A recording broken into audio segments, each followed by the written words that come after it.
got some sad news that unfortunately Cubs legend second baseman Ryne Sandberg has passed away at the age of 65. Oh, that's young. Yeah. And for the second time in less than a week now, I am giving a eulogy to one of my childhood heroes, first Hulk Hogan and now Ryne Sandberg. And just was kind of saw the writing on the wall. If you were paying any attention at all to the Hall of Fame induction ceremonies this weekend, you'll know that at the start of the ceremony, there was a tribute to Ryne Sandberg done. And I think inside baseball, people knew that it wasn't looking good. You know? But the tribute was done before he died. It was done before he okay. died, and the ceremony concluded before he died as well. He passed away on Monday, and of course, the ceremony was on Sunday. So, Gotcha.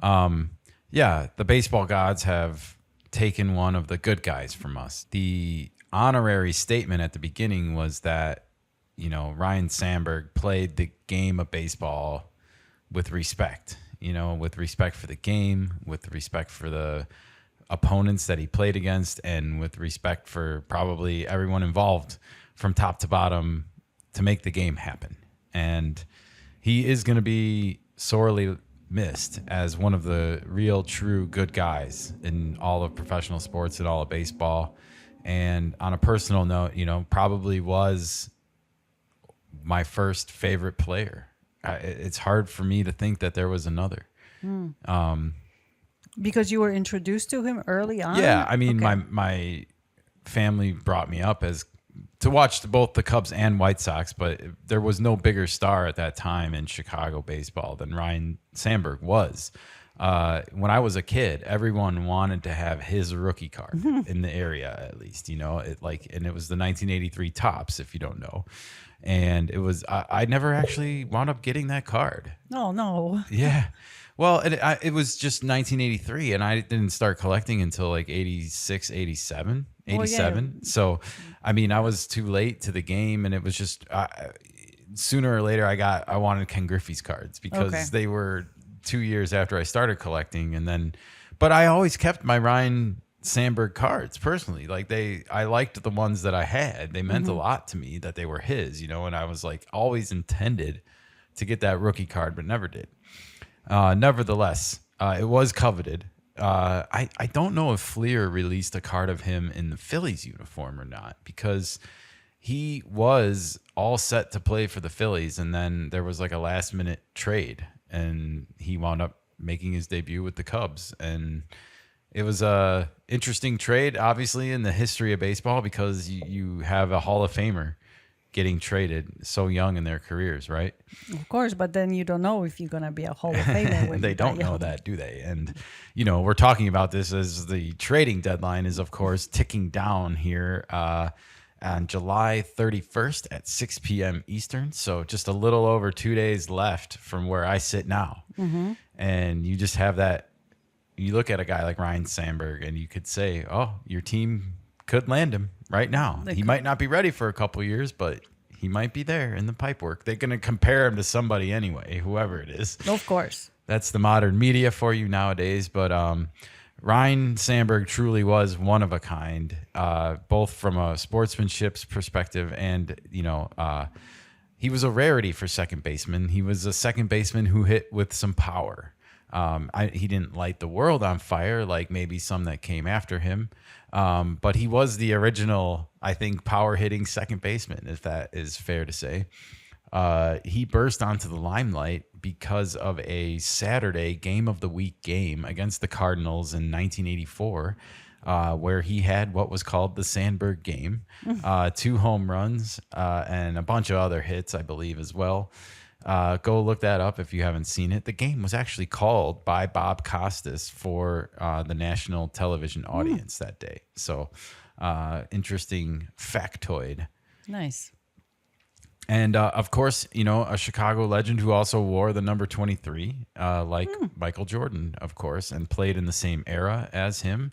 He came to the Cubs in 1982, 83, and Jordan came to the Bulls, of course, in the 1984 draft. So they came onto the scene around the same time. There's a really famous picture, I think, of Michael Jordan, Ryne Sandberg, and Walter Payton together. And, now two of those three have moved on and are deceased from this earth. So it's crazy to think about your childhood heroes moving on. And it's really scary to sit here and think about your own parents, like their date of birth is before this, and just, you never know. You gotta cherish the time you do have with family. And I believe Ryne Sandberg had a cancer, he prostate did. cancer. He did. So Yeah.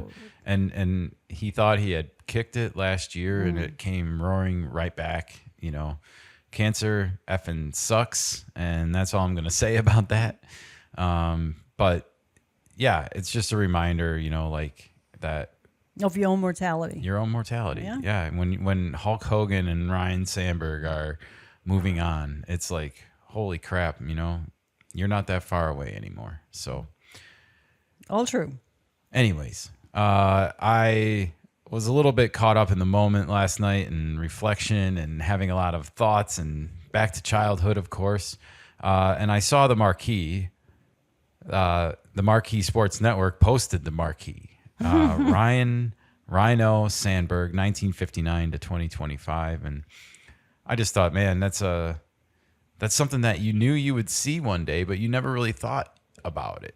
And it makes all the sense in the world, but it's too soon, right? Like 65 is too young. 71 for Hulk Hogan, in my opinion, is too young. I know he was a big dude, and we don't know a lot about how that can affect your length of life, but Sure. At the same time, it just feels too young to me, and we should be living longer lives. And here's two great athletes in their own right that were taken from us far too soon. And Let's not forget Ozzy, who did kick the bucket too. no doubt, They all come in another threes. childhood hero, Yeah. not from the sports world, but from music. And, I guess you could argue he was from the sports world because of all the WWE connections he had over the years and the fact that he was a WWE Hall of Famer in his own right. I didn't even know. Wow. Yeah.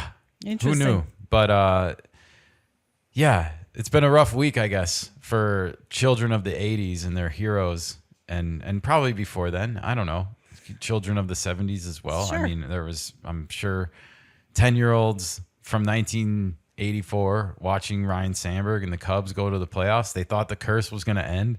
That's the one thing that, is always going to be bittersweet with the 80s and 90s Cubs teams. There was not a lot of great teams in that era, but we did have the 84 Cubs. We did have the 89 Cubs, and we did have the 98 Cubs.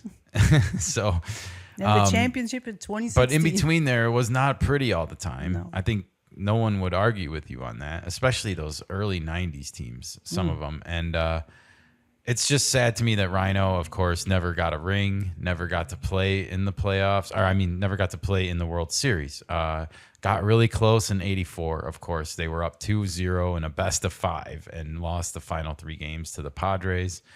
In 1989, they lose to the Giants, who go on to play the A's in that World Series, which was the famous Earthquake World Series. So, Earthquake happened in the middle of the game. Wow, that's awesome. Yeah, those are my immediate thoughts about Ryno Sandberg passing on. And I turned on MLB Network this morning, as I usually do, to get, just a little taste of my favorite establishment knuckleheads there, Lauren, Robert, and of course Mark DeRosa.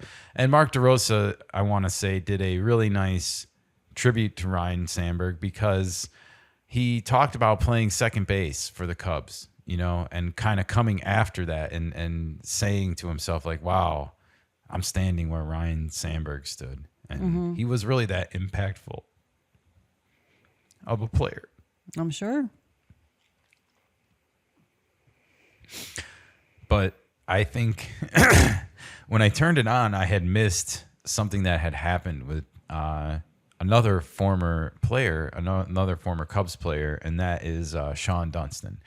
And Shawan, as I'm slowing it down, is the shortstop who played next to Ryne Sandberg as his second baseman double playmate. And he's not taking this very well at all. And I'm already getting emotional talking about it, but he gave a very emotional speech this morning on MLB Network. And if you haven't heard it, please look at the timestamp of the tweet that I'm about to show you when we roll this clip, because I wanted to play a couple of these clips and react to them with you guys. But yeah, it's keep some Kleenex nearby as you get ready to hear this. And please go listen to the full segment on MLB Network's Twitter page. I'm sure they're going to post it in other places because it's just really beautiful.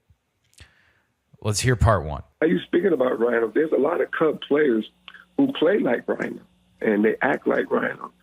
Nico, he acts like Ryno. He's quiet, mind his business. Dansby, quiet, mind his business. Shaw, quiet, mind his business. You know, you got PC. He plays like Ryno hard, but he's a little flamboyant, but it's good. It's good. It's very nice. And then you got Cal Tucker in right field. He's quiet. He'd go 3 for 4, 4 for 5, act like nothing happened. You got Bush. And then Hap is really Ryne Sandberg to me. I look at him a lot. He minds his business, he goes about his business, and he just plays hard. So a lot of people don't know about Ryno, but the Cub players play like Ryno. They come to the plate, they battle, and they out to beat you, and they quiet, and then they go home and go about their business, and that's that. That was Ryno. He was boring, but I like that. I like that a lot, and I'm so grateful that he was my double play partner. So nice. This was a nice little thing that I heard about how the current Cubs model a lot of their gameplay after Ryne Sandberg, and he had spent some time with them during spring training earlier this year. And so it's nice to see that the Hall of Famer is wearing off on the current Cubbies. There's no greater ambassador for Cubsmanship than Ryne Sandberg. You know, like, again, he played the game respectfully, and he played for the same team his whole career, and he didn't overextend his welcome. You know, I remember very distinctly that he had broken his hand in spring training, and I think it was by a hit by pitch, and he was out for almost the whole season that year, and I think he only played like 2 or 3 more years after that. So really tough, you know. The end comes quickly sometimes, and you don't think about how an injury back then might have affected you later, taken your whole career from you. Yeah. Anyways, nice to see that Ryno's legacy is going to live on with these Cubs, and hopefully they didn't probably hear the news until after the game ended yesterday. But, you know, if he did have that much of an impact on them, they will probably be bringing that spirit to the ballpark today against the Brewers. So we can only hope, right? We got to beat these damn Brewers and get back into first place. Stay on top of the power rankings, right, Nika? Absolutely. Those power rankings are important. Oh, damn yeah. Well, it depends on who's you read, I guess. But Sean Dunston wasn't done yet on MLB Network, and he probably left us with one of the most important / impactful messages that you can hear just about life in general, not really anything to do with baseball. So without further ado, let's take a listen. Yes, I think I have one more thing to say. And during the last days, you know, man, we as men don't know how to express our feelings to each other. You know, men don't know how to say we love each other. So it's kind of touching. You know, last couple of days, I spoke with him, me, Andre, and Ryno spoke on the phone. And he wanted to speak to me and Andre. And he told us that he loved us. And that means more than being his teammate. Because Andre's hurt, too. All the Cubs fans are hurt, but he wanted to tell everybody that even though he didn't speak much, he spoke, and he spoke to me and told me and Andre and Grace that he loves us. And he loves all you Cub fans, too. Go Cubs.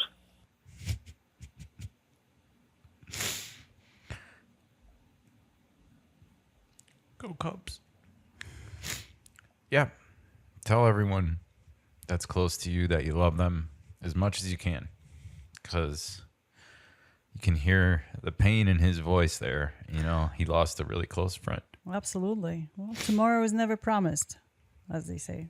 It's not. But I'm glad to hear that they had this conversation. You know, I'm glad to hear Andre Dawson was involved. Mark Grace is there. They didn't win anything, you know. They didn't win it all like we had hoped and wanted them to. But true, but at the end of the day, they have something that was more powerful. Exactly. They became friends and they stayed friends throughout the years, and you can hear it in his voice. It's a brotherhood. Absolutely. Yeah. So just all right. Well, here's to the fallen warrior, Ryne Sandberg. I'm sure we'll be hearing a lot more about his impact on the game and all his great statistics. But man, oh man, when I heard this morning, it got to me a little bit, and it's still going to get to me. And I hope it gets to all of you too. And just reminds us all about what's important. We spend so much time bickering these days with each other, it seems like, whether it's in the media or in life. And this is what is more important. This is what it's all about. Yep. So thank you for sharing that with us, Sean Dunston. And don't think I've forgotten about the Dunsto-Meter, okay? and the I was there watching it go up. I loved it. And you had a rocket for an arm too. You might have had the original.